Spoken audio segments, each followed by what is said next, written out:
This is wild. How can you be this brazen?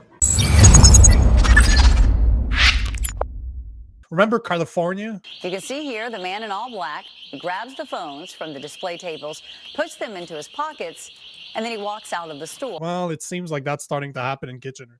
So that's an LCBO. Look Oh, at I this saw, and they stopped them, don't absolutely. they? No, Oh, they just walk out. Oh, okay. I thought there was. I thought I saw a video where there was some like locals trying to stop them. They should have. Who are these guys? Are these guys Indians? This is wild. How can you be this brazen? Hey guys, you're on live TV, eh? They know nothing's going to happen to them.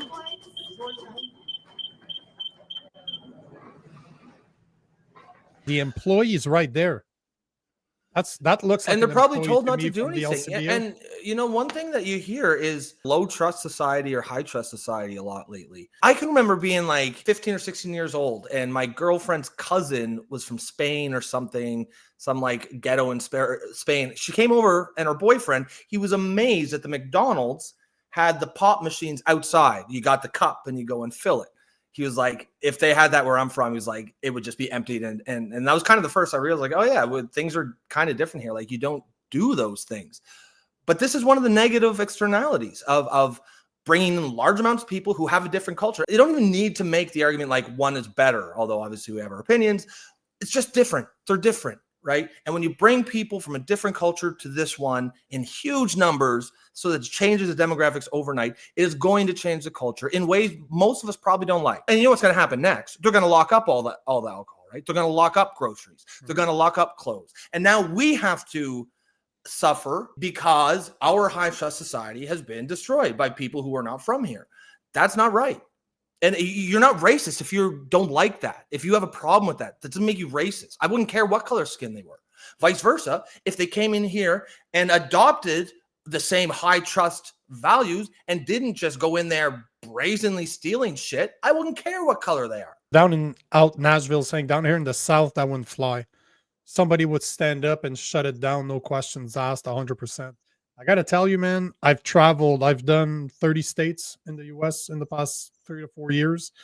And man, I was in Colorado for a while. Like, we probably spent 3-4 months in Colorado. And we go to this health store where they had like really good stuff, like all organic stuff, like great meat. And I go to the meat section and I'm like, hey, there's like 2-3 tiny steaks. I'm like, hey, bro, do you have anything else than that? This is not big enough. Like, yeah. What do you need? I'm like, oh, I'll take this. And I was like, yeah, no problem. It's just we can't keep it in the shelves because in Colorado, you cannot stop theft. I think it's below $1,000 American. Yeah, you're not allowed. You cannot touch the guy. You cannot prevent him. Like, you stopping that person becomes illegal. How insane is that, right? That's so insane. So but crazy. look at California. Look how many videos there are of people going to Apple stores, like I was saying, and just putting shit in their pocket, and everybody's like, yeah, no problem. We're not. And look how many companies are leaving California. There's a lot of them. And they're saying we're leaving for this reason. We cannot profitably operate here because theft is too, it's just, California is sort of ground zero for far left woke policies run amok. Hold on. Aaron is saying something cool here. Aaron Murphy. Yeah. As a former LCBO employee, I can tell you that we were instructed to let them go, as legally we are not allowed to stop them. It's pure insanity. It's for our safety, but mostly for their protection. Well, just even if like that's cool that like Aaron said that it's kind of interesting to hear from someone on the inside. But even if she hadn't, I'd have to assume there was something like that, because look how brazen those guys were. They didn't fear being caught. They didn't fear being filmed. They didn't fear anything. There won't be any consequences. No, there won't be. And like, we don't have to live like this, right? We don't have to put up with that. Joe said, and you know, I would be curious if I was there and I decide to knock one out, like the first one out, I just knock him out because I don't accept this type of behavior.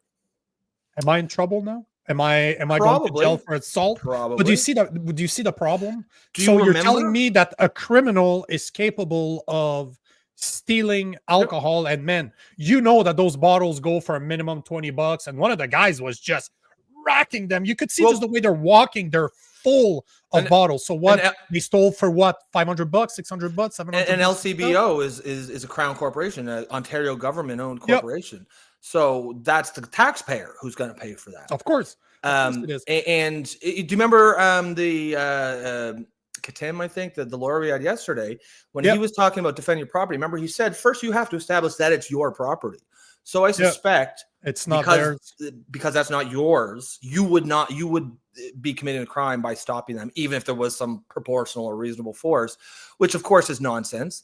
And you know, some people are like, oh, well, it's not yours, booze. It doesn't hurt you, but it does. It does hurt us because this is our society. I wouldn't be in there with my kids, but let's say it's a Walmart. I might be in there with my kids. How do you teach them right from wrong when they see this? You know what I mean? How do you teach them stealing is wrong if they're watching it happen? Like there are absolutely negative downstream effects of this that go far beyond the cost of the booze. As Joe says, so Joe says the way to end illegal immigration is to imprison the people who hire them. Yeah, or possibly the politicians who implement these policies. I don't bear any personal ill will to any of these people. They saw the loophole being offered. Hold on.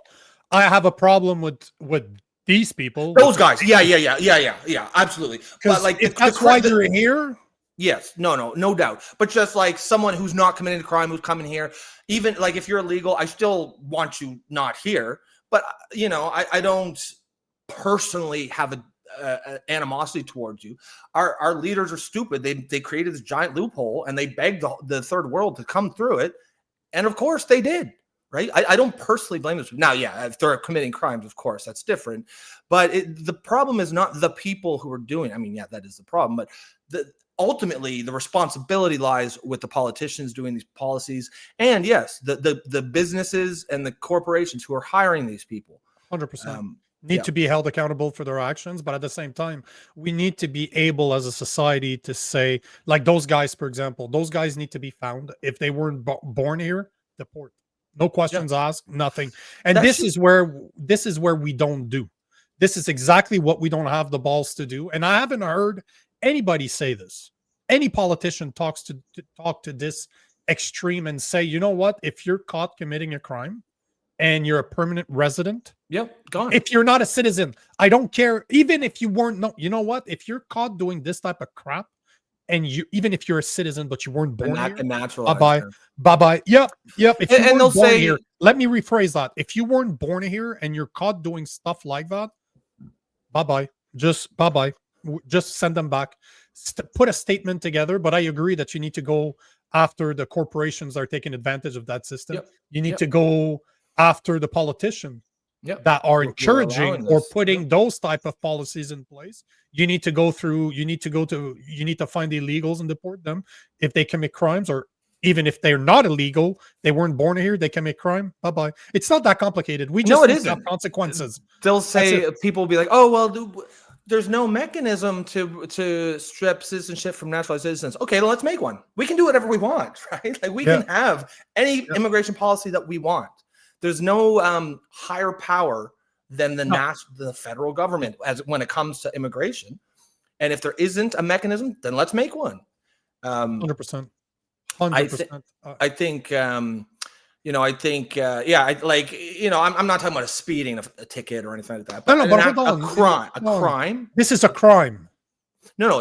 This is a crime. But I'm saying, like if someone gets a speeding ticket, I don't think they should necessarily be have their PR taken back. But if someone commits a crime, like we just watched, or anything that's in the criminal code, if they get charged with a crime, and you also have to close the loophole that prosecutors cannot refuse to charge, because if they do, they will get deported. Because we see that too, right? We see the judge there who didn't give the pedophile but he had a but he had a modest amount. Oh no, you're talking about the guy, the Indian permanent resident that tried to buy services from a 15-year-old cop, from a 15-year-old, but it was an undercover cop. Bye-bye. Yeah, and the judge said, I'm basically in his decision. He said, if you were whatever from here, you'd get this, but I'm not going to give you that because that might affect your immigration status.